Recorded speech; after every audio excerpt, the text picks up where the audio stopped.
Yeli is here. The question is she going to be top tier? Let's take a look at her Animus intro and just see how things are going. あら、悩みがあるみたい You seem to ね。 have something on your mind. 恥ずかしがらずに話してみて。 She 抱え looks 込む beautiful, by the way. と良くないのよ。 Nice music.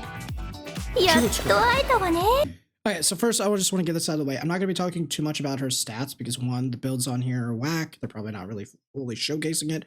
Also, she is really slow on here, 110. And the last time that we saw this, it was on Holden, and he had very similar kind of weird stats that didn't make sense.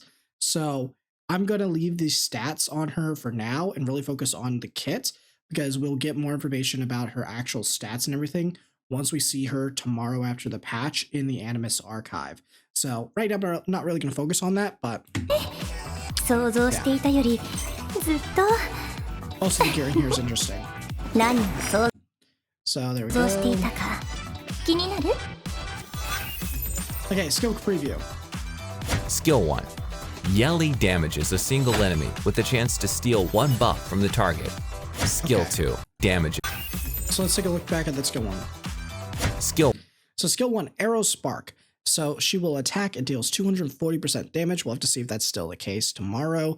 And what it will does, it also has a chance to, and that's at max, starts off at, looks like 10%, but if you're going to be spamming this, you're probably going to raise it at least to 4, and has a chance to steal a buff. Okay, nothing too crazy, but it's the S1, so we don't care too much about that. Yeli passive. When All right, let's go back enemy here. with the chance to steal one buff from the target. Skill 2. Skill 2, Fluttering Flora. So this is the one where it's like a lot of people were saying it was similar to Rosa, and that's after landing a critical hit with an active skill, Yeli has a 100% chance to additionally cast Arrow Spark. Okay, and after each casting, the chance of triggering the next cast is reduced by 60% of the current chance. So, okay. Interesting. So she can technically go further than Rosa, but her average is actually slightly lower. Interesting. But the trade-off is she doesn't care about immunity, unlike Rosa does care about immunity because she has to land her Blade Bloom heart on it. So there's some issues there with that consistency. But the rate of the increasing the follow-up attack here is the same otherwise. Okay, so you're definitely going to want to max this if she's any good. Passive. When Yeli scores a critical hit on the primary target, Yeah. she follows up with Skill 1 as a pursuit attack. Ultimate skill. Yeli So she can cast pretty much infinitely, but it gets lower and lower every time until it's very unlikely. So she has a much higher ceiling, but her average floor is about 5 hits, if this is correct, because I'm seeing that she does 3 hits on her S3 here, which is that she'll, so as long as she gets the move, she'll purify, and this is if you increase the skill up to level 3, all the debuffs. We'll have to see how many debuffs without the skill up. She gains a 2-turn crit rate, and so it's literally just Rosa, same ratio of 120 damage to all enemies. But this time it has a 35% chance to inflict defense down. Wow, that's really good. Mostly because then she'll follow up with her other hits. And yeah, with each hit being 35%, that's actually pretty high. So that's very, very, very good.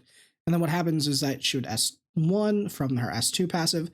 So yeah, this is a really, and it's 3 turns. So again, you'll want to max this out, put her on a Revelation, and she's going to go into town. So this looks really, really good.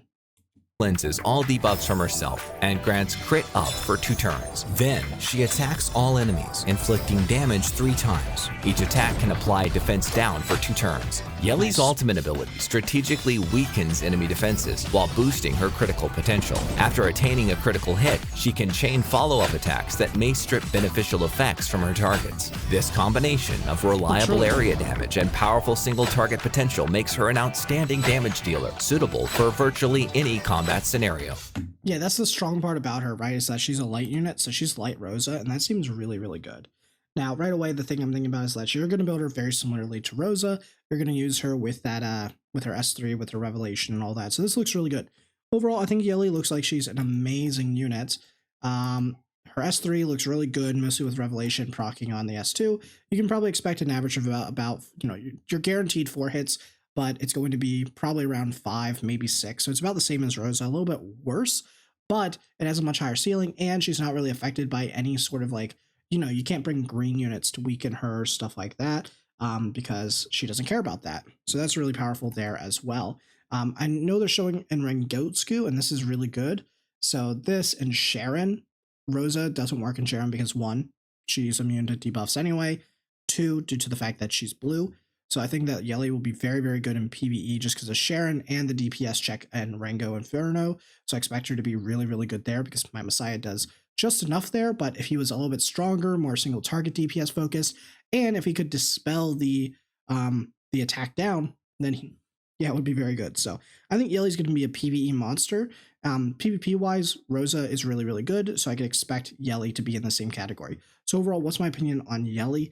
My opinion on Yeli, just from first impressions, is that she's a very powerful top tier DPS unit that I would expect that most people are going to want to pull. And we're going to have to see specifically how fast she is, what her actual DPS numbers are tomorrow in the Animus Archive. But overall, yeah, I think that right now, with the information we know, unless she has really terrible base stats, she is probably going to be a must pull DPS for most players.